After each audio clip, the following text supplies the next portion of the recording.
So Tony Hopkins, at last, Hatton, I Hatton. made contact, or we made contact. We've been kind of talking about walking football a lot at Striker Online, myself and Eamon, and we know it's a massively growing sport around the world now, and you have something happening over the next. I think it's this weekend or maybe next weekend. I can't keep up with Yeah, it, but it's can it's you walk us through yeah. walking football? Okay, yeah. Well, the competition coming up is on the 8th and the 9th in the AUL complex, and it's looking like it's going to be the biggest international tournament that's been organised on the island to date. Okay, but the whole concept of walking football, it's around active age, and it's trying to encourage um, the older generation to play football. I mean, I played football all my life. Jacked up playing football when I was in my 50s. Played a little bit of five-a-side as long as I could. But the concept of walking football is it's all about reducing the risk of injury to individuals who want to play the game. So there's no running, there's no tackling. Um, there's different rules when you're playing in competition, and then there's the social aspect of it as well. You have to keep one foot on the ground all the time to try and eliminate the idea of running, and that can be very very hard to get used to as someone who's played football. But it's a really really enjoyable game. Now I don't think Father Ted did the whole concept of walking football any justice when we had that episode of all these Italians and the priests playing in this walking football tournament, because it just gives the whole impression that everybody's walking along in Zimmer frames, and you know pass the ball to me, and it's not a bit like that. It's very very enjoyable. We're trying to encourage as many people from the age of 50 up to over 70s to get out and play. Um, where we are at the moment, I suppose, with regards to the Republic of Ireland, is that it's very much on a social basis, like men's sheds and all that sort of stuff, trying to get people out to play. In the UK, it's much more developed. The same in France, it's much more developed. They're way ahead of us, and we're playing catch up on that. But to be fair to the guys in the UK, you have the Irish diaspora in the UK who are playing football, playing the walking football, um, and they've been asked, like, can we put an Irish team into this competition, because we've got England, we've got Wales, and we've got Scotland taking part, but we've no Irish team. We've been trying to get teams to come over from Ireland to take part in this, so they set up the Republic of Ireland Walking Football Association, basically out of Oxford. Uh, and they took on the role of trying to find Irish qualified people over there to fill the role in these competitions. But it's grown, and there's a realization there that, listen, hold on, this can't go on. We need to be looking to Ireland to fill teams up to take part in these competitions.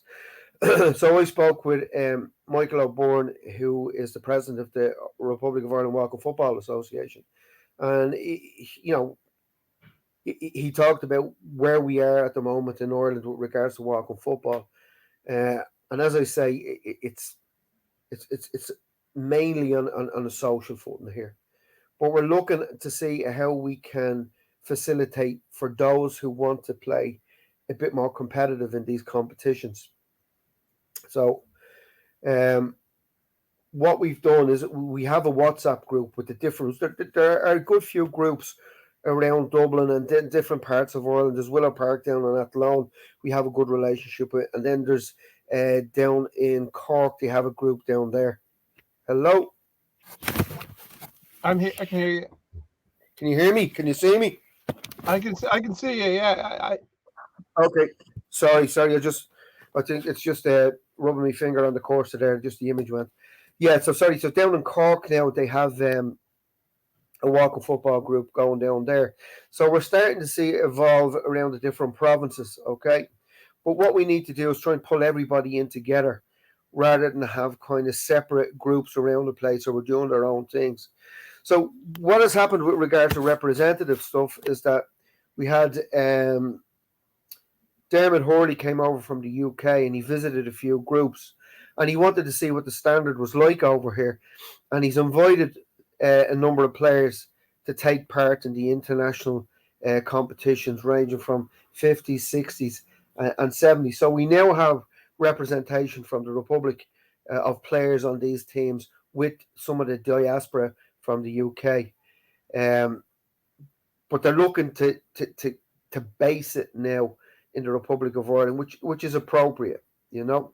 Yeah, yeah. So we've been talking now in terms of how can we develop in the Ireland some kind of a competitive system, and we were talking about maybe leagues and that, but I don't think we would get enough teams to kind of form a competitive league. Most people are interested in the social side of it and not so much in the competitive side with regards to people that are playing at the moment. But that may change over time as more people become involved, because what I'm finding now is that there's a lot of ex-League of Ireland players who are out there looking to play ball and they're coming back into it. I play in a group in Swords and we have some well-known League of Ireland players who are now playing with us or have expressed an interest of coming up to play with us. And that's the same in other groups around the country. So you can see that these guys have played, at a competitive level, and they don't lose that competitive edge. The older they get, they probably get a little bit more competitive and want to get back into it. So we're talking about now. We have made really good links with the Northern Irish Walking Football Association.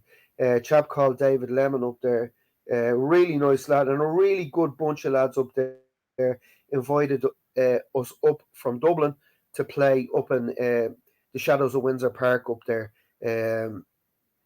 A lovely training facility up there, and we went up there just at the start of the summer to play a friendly game against them up there, and it went really well. We had them down in the AUL last year for a game, and they really enjoyed it. We looked after them well. Same, they looked after us well up there, and it's building that link, particularly with the north of Ireland, where it's cross community, where you have you've Protestant and Catholic playing up there, and I think there's great potential to grow that up there, to build that link, north and south. Great group of people. I made a suggestion to them about interprovincial, right? So thinking in terms of the way rugby is organised, that we could put a team together from Leinster. It's looking like that we'd be able to put a team together from Munster. We need to look at what's going on in Connacht to see what they have over there. And we already have the links then with Ulster. And it was a suggestion, I know, thinking about the politics of the whole thing, transferring from Northern Ireland into an Ulster setup, would they be prepared to do it? And they're very interested in doing it. So, us old fogies then can look at soccer on an all-Ireland basis without stepping on people's toes with regards to, the politics of it. And it's great, Well, Tony, they're wonderful aspirations. But before we go into that, I want to try and I've done a bit of research on walking football, and I haven't been able to actually count all the players on the pitch. So can you just give me an exact? Is it full 11-a-side, or is it a small-sided game? No, it's a small-sided game. Okay, Perfect. Now you can play 5-a-side, 6-a-side, and up to 7-a-side. Okay, but we don't go to the Brilliant. full side. Okay, great. Full side game. That answers my first thing. That answers my first question, because we've done a lot of work over the years with the Mini Football Association. Obviously, we're big proponents of a sport called futsal, which is also growing. Fantastic game. And one of the drums that I've been beating is that the futsal goals that we see are much more closer related to the type of goals that walking football have been using. Yeah. From my understanding. Do you follow? Yeah, absolutely. You don't want those low wide foot No, no. goals, which are, you're putting the ball. Yeah, You want just the standard, more kind of squarey type goals that yeah, yeah, allow you to yeah. stand in the goal. Isn't that right? Well, there's a head high rule in walking football. Okay, so like we were over in the Isle of Man playing in an international tournament last weekend, and they had the sort of goals they had were kind of like half size full goals. You Yeah, know, like so futsal yeah. goals. Now it can be a movable feast on the goals once everybody is using the same goals. If you know what I mean, Yeah, yeah. there's no set standard with regards to. There's a minimum size and a maximum size on the goals. Yeah, but I'm Okay. talking Uh, from what I've yeah, seen, like, because I did a bit, in England, I saw them set up, and you don't want people diving. no, You don't want people no. diving too much to the But right. So, yeah. Well, look, I'm a goalkeeper, Alex, and I was over I, in the Isle of Man, and I did a bit of diving, and I was pretty sore sore the next day, but it was yeah, great. It was great. yeah. Well, okay. So, because one of the things the drum that I've been beating is that we have all these, surfaces, all these, but no futsal goals, and futsal goals allow both futsal to be played and also walking football to be played. Yeah, But tell me another thing as well. So that's great. So it's small-sided games, right? Five yeah. to seven a side. And does it have to be played on grass, or can it be played on any It can, surface? no, it can be played on 3G, 4G. It can be played on wood. It can be played on Perfect. grass. Perfect. Because Okay. of the rules around contact. There's no sliding tackles. Everything is upright. You also have there's different. There's a blue card, there's a yellow card, and there's a red card. So there's a sin bin in play in football. So if you consistently breach the rules of the game, so like the referee might be pulling you up, say 3 times for um for running, he gives you a warning. The next time you breach the rule, you're sin bin for 3 minutes. You know. The same goes with regards to physical contact, and that if you are a repeat offender or if a first time offender and it's over the top, it's a red card. You And tell know, me, how long are the games? the games we played in the Isle of Man were 35-minute games, so they're broken down into two halves. So it's a great workout. It really is a good workout. So, I mean, clubs could easily organize type of blitz events, couldn't they? Well, that does happen. At the moment, the social groups around Ireland have been organising kind of mini competitions. Like, we might go down to the lads and willows in Athlone, and we'd have a little blitz down there amongst ourselves. Now, there's a competition on down in Cork in the towards the end of August, and there's lads coming over from England, but they're all Irish players. There's lads from all over Ireland and ladies as well, because we've got to remember that ladies are playing walking football as well. Yeah, So yeah. yeah, from 40s, 50s, in the ladies are playing, which is brilliant, fantastic. And I know some of the groups that are playing over here, social, are mixed groups as well.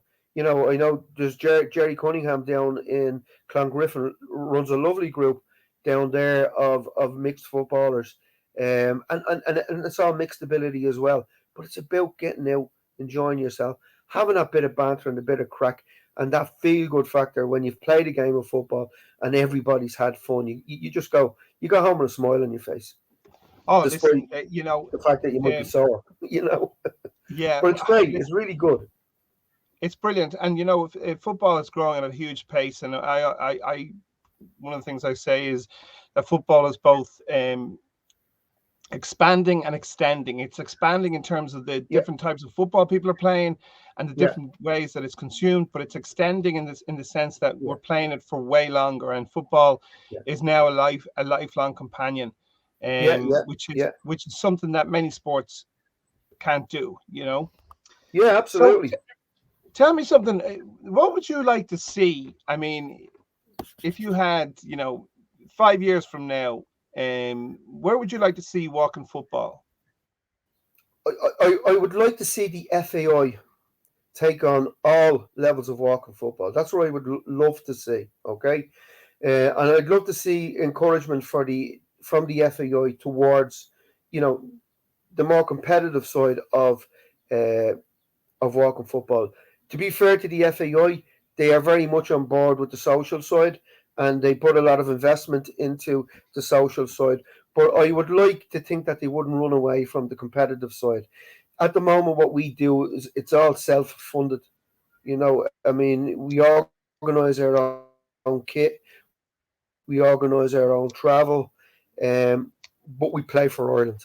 I'd love to be able to see people put on the Republic of Ireland kit, the official Republic of Ireland FAI kit, and play for Ireland in a kit that's recognised as an Irish kit. Um, I'd love to see us become more united on the island with regards to um, networking, that everybody knows one another, because it is a big community and we're getting there slowly but surely. Bracey Daniels out in Leixlip is running a great group out there. We have a group down in Rockfield. We have a group up in SportsLink and Santry. There's loads of other groups out there, and I'd like to see us be tighter and communicate more. Yeah. But I think we're Have you getting ever there. You know, have you ever met a guy called Emmett Switzer? I haven't. No. Inter Sevens, yeah. And so I worked with Emmett Switzer on a project where we often kind of help each other out in different things, but he has a thing called Inter Sevens.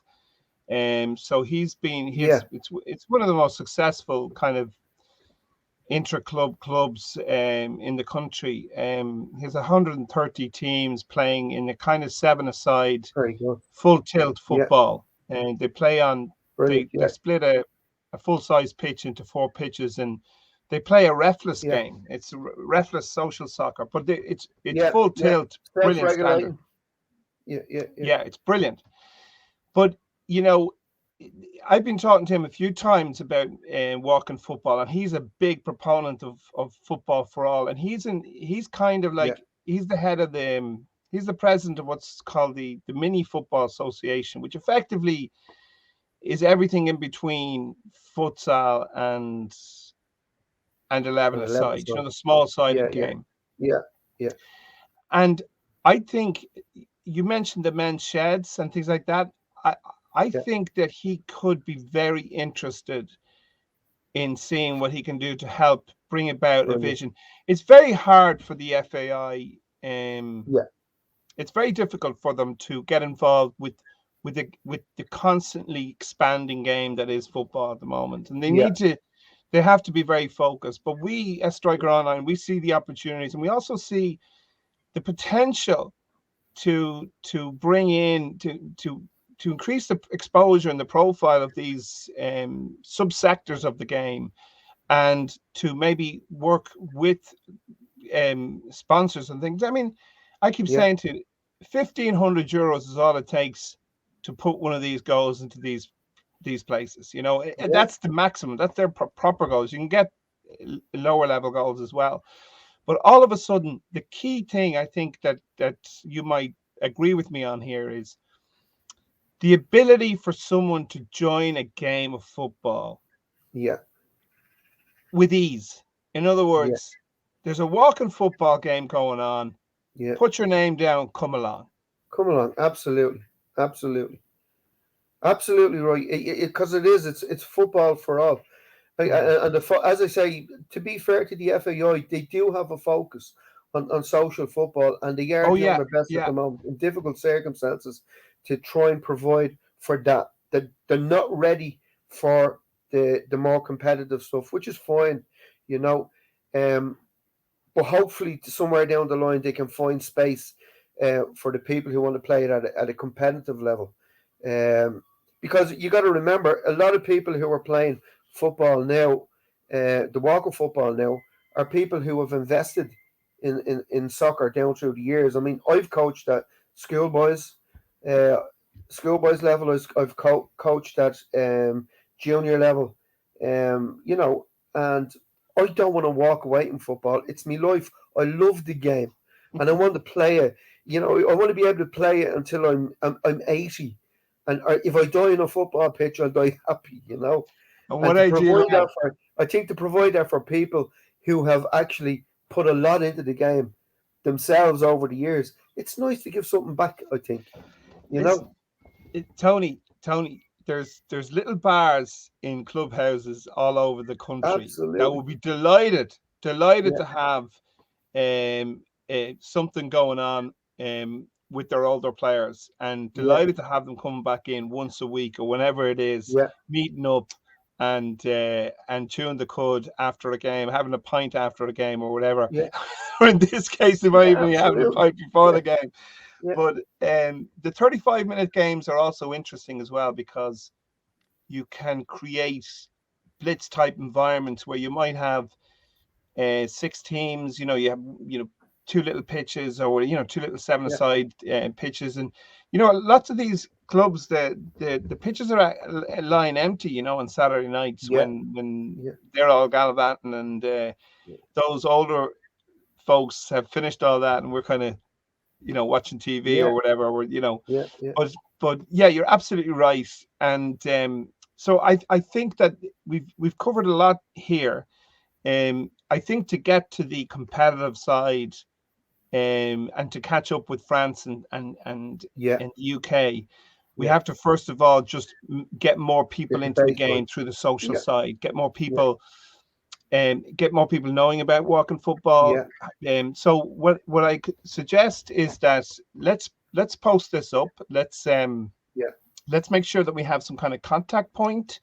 Do you have Alex, any can I kind of? just say something just with regard to me name? You've Tony Hopkins there. It's Tony Hatton, Hatton. Oh, I apologize. That's okay. Apologies. That's grand. All Tony right. Hatton. Hatton, Hatton. Hatton. That's Okay. it. All right. I'll just change it there now. Yeah, no problem. Yeah, but you're right. We have to start at the I suppose at the root and work our way up through it. Just on another point as well, we've had 16-year-olds coming down to play walking football with us, with the older age group, and they've loved it, and they got so much learning from it because they have to slow everything down and get their heads up and look for passes instead of rushing head on the ball and going running the length of the pitch with a ball. It, there's so much learning for younger players to come along and play with the older guys, you know? Well, one of the conversations I had recently with Emmett, okay, and we were talking about the growth, and I was talking from the girls' football, and my daughter's playing, and when I go on holidays now, so I have a son and I have two daughters, and very often the three kids will go off and they'll join some game, Yeah. on the courts that you Yeah, get of course. in Yeah, the, yeah, yeah. in the continent. And I just love the fact that they're all playing football together, Yeah, girls, yeah. boys, high Brilliant. fiving, respecting each other, Yeah, and the skill sets from the girls, boys and girls. It's absolutely it wonderful. is. It's But, wonderful. but girls' football has come on so much in this country, and it's great to see the girls qualifying for the World Cup. It's fantastic. And that's one thing we got to make sure that we bring along with us when we're developing this is the women's side of the game, because there are some fantastic girls playing ball that have played ball in the 70s and 80s that are now in my age group that still want to play ball. There's the Linda Yeah, Gormans, out yeah, there, giving so much to the game. She's playing walking football still, yeah, and she's yeah, a yeah. legend in Well, the women's 11 side game. we'll certainly get her involved in a discussion as well. Yeah, But what I wanted to say was, what we've seen is, you have all these kind of, clubs as you get older, the need for social interaction, yeah, and they go off on holidays to walk the Alps and stuff like that, yeah, and you're going to have these type of hotel vacations where you go off and you have your little game of football, walking football, and that's the exercise, and then yeah, you go off and do something else. But yeah, I mean, football is going to turn into kind of like, yeah, a little bit like tennis. You know what I mean? yeah, You get that kind of social side, but you can fit 12 people on a pitch, more or yeah, less, just a little bit bigger than a tennis court, and that's of huge value to yeah. to society. It's It is, huge but yeah, benefits. but to the health system, that Absolutely. people's mental health is a huge issue in this country at the moment. and loneliness for older people is a huge issue. That doesn't get enough recognition. That you've elderly people sitting at home who might have lost their partner in life, and are on their own and have nothing to do and nowhere to go and no interaction. Absolutely. We're So just Tony Hatton, okay, I have it right now. That's it now. Yeah. Tony, what are we to finish off? Tell me the exact dates and times of this tournament that's coming over at the AUL. Yeah. Okay. So what we have is a 7-team tournament. Okay. So if I just run through the teams, so you have the Republic of Ireland, you have England, you have Northern Ireland, you have Switzerland, you have Italy, you have France, and you have the Isle of Man. Okay. Did I say Northern Ireland as well? Yeah. 9:30 in the AUL complex is when the teams will be presented. Okay. What day? What day?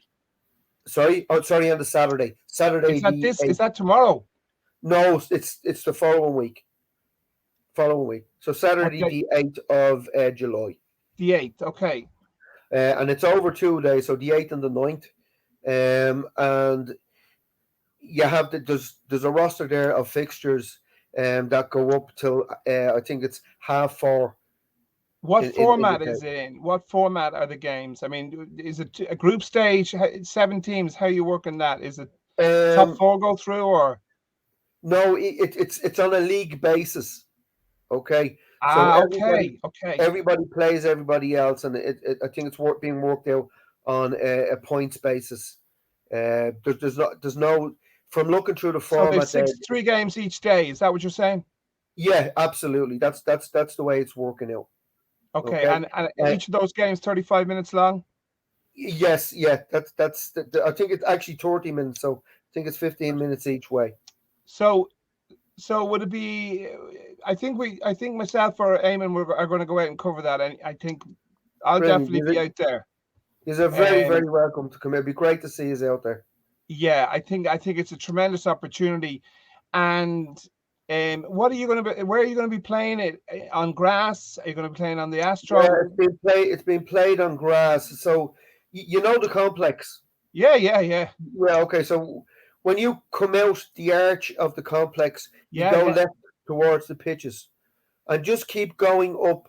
There's an avenue there that brings you between the pitches. If you just go right up the top of that, there's 2 pitches going to be marked out up there. So you're using the small 7-a-sides. Yeah, three pitches on each of the 11-a-side pitches.